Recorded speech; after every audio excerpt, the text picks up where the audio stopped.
Perlu diingat bahwa ibadah itu bukan hanya ruku dan sujud. Ibadah itu bukan hanya salat dan puasa, tapi ibadah itu sangat luas cakupannya.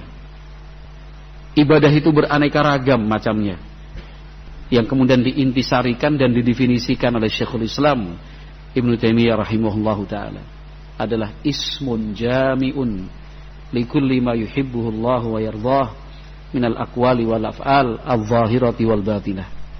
Itulah definisi ibadah. Ismun jami'un.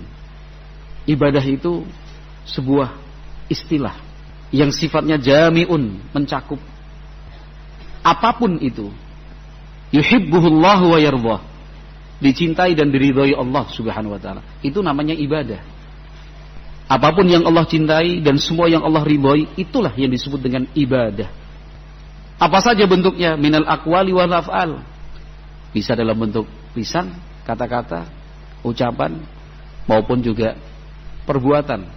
Al-zahirati wal batinah, lahir batin, yang tersembunyi, tidak ada orang lain yang tahu, maupun yang kita lakukan banyak orang melihat dan mendengarnya. Asalkan itu dicintai dan diridhai Allah Azza wa Jalla, itu yang disebut dengan ibadah. Jangan sampai kita memahaminya sempit. Tiap mengikuti kajian ibadah. Nah, kalau ibadah terus, kerjanya kapan? Ibadah terus kapan ngurusi keluarga? Ibadah terus kapan mengelola sawah dan toko? Itu akibat memahami ibadah sempit. Mengurusi keluarga pun ibadah, mengelola toko dan sawah pun bisa bernilai ibadah. Bahkan makan, minum, olahraga, tidur pun bisa bernilai ibadah. Jangan sampai yang terbayang dalam benak kita, dalam pikiran kita, bahwa ibadah itu cuma di masjid aja. Ibadah itu ada yang sifatnya maliyah, harta, materi. Ada yang sifatnya badaniyah, fisik, ya kan, tenaga. Ada yang sifatnya qalbiyah, hati.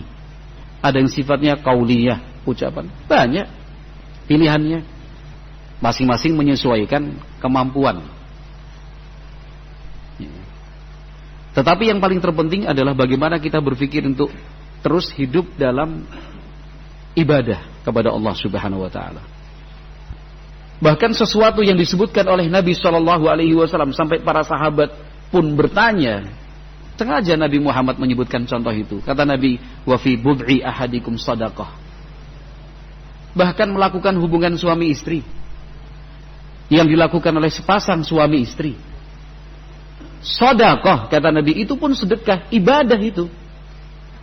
Sampai para sahabat bertanya, ya Rasulullah, wahai Rasulullah, ayati ahaduna syahwatahu, apakah kami menunaikan syahwat,